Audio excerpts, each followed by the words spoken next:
siyam kuilere. Drivers bayam bu thank you hiding ko number 1 na po. So one na liba matam sila.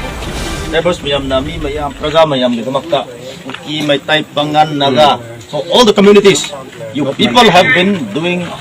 fantastic work since day one of this crisis. No po wala so public mayam gi praja mayam ginoy ito na sila to bibi da makta ay koy romay session with traffic thank you hiding ko number 1 da. Highway 37 se may tay gi kuki gi naga gi ato magate. Highway 37 se it belongs to all the communities living inside and outside the state. Ko adugi kana na oiro highway se disturb to bodi ekoi romay na sumya yar roy ay basiko adum hangbiyo anak taw jibese ekoi gi intervention kara tap kre adubu ekoi na pressure piba yabang kay adum pressure pibi kre adu ngasi ekoi thank you to all the security forces Jiribam gi SP Tamilong SP aduga 39 year sio masama yaure aduga CPF ngamumoy sio kamanen masama yaure atopa ko well wishes miyam loy na kasi mateng puraga wari to bira ngasi ayaba purak piba hay base mokoy besu thank you hay bo hom sa haninge ngasi degi asidegi dispatch to matamda kari so nakoy pungling nako awa pa iba laygano ay ko rumay lam khatani ko hanga do base kari so kana so disturb to biaroy kana na so kadi na so disturb to biaroy tawro ba ay ko tumin lay bako ay ko ama bu khanage ham na taba adu mafam se kadai no lairiba lam se kanage no mapu masakti kham toy bako adugi ban haiba economic blockade haiba humba just because of this crisis ko project ko manipur da irang laiba gi dun maram oiraga ekoi highway harassment se ban to bodi ekoi roman sumya yar roi adugi na ko chu kaim su wabi ganu na ko na no puning na khani do se ekoi lamni highway harassment se pura safe and secure ni security force yam 100% lairi wani ngai laite cinta to ngai laite lai ning ning bom hamlayo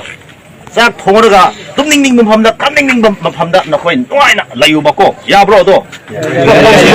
thank you simani puni ekoi highway harassment ni mayam gani aina nangna aduna highway harassment se disturb to bi aroi haimeda muzik irang thoi se khoi ki ka kumi tai kha ko government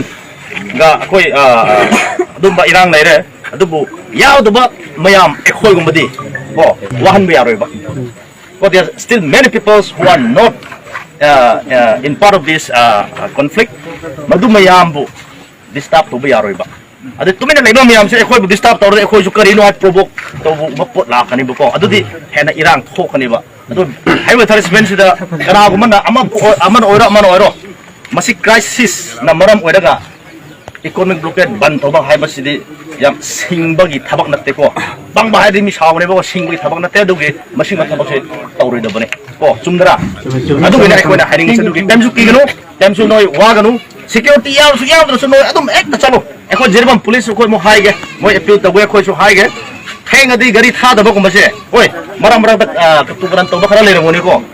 adu gi do headline number so ko hana masi irang thok mo tum ko headline number ko pi bane whatsapp to share to bane ba sidigi jiribam mi hek la laga anywhere any problem ako rong mai cs so da haira hana ai koi gi number phone number i raga akoi yen thu pim na ko tawrak posu lai te ko aduna na koi lining ne pham da tumning ning pham da tumo mam so ngala su ko day night noi chaning ning ba matam da dum chat siba adudi akoi manipur se phajaba manipur han chai wona da timing le raga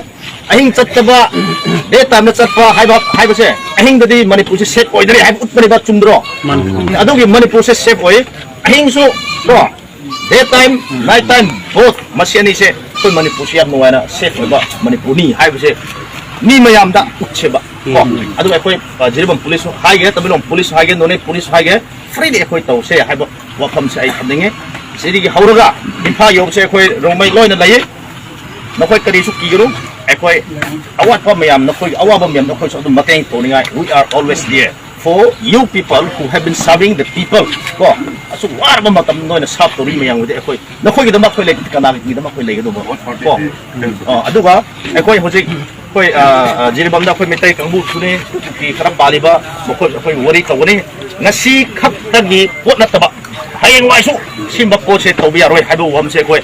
reasoning to raga we will help them to understand po yan ta halaga mas mo problem sa mga to ini nga ko nagi ko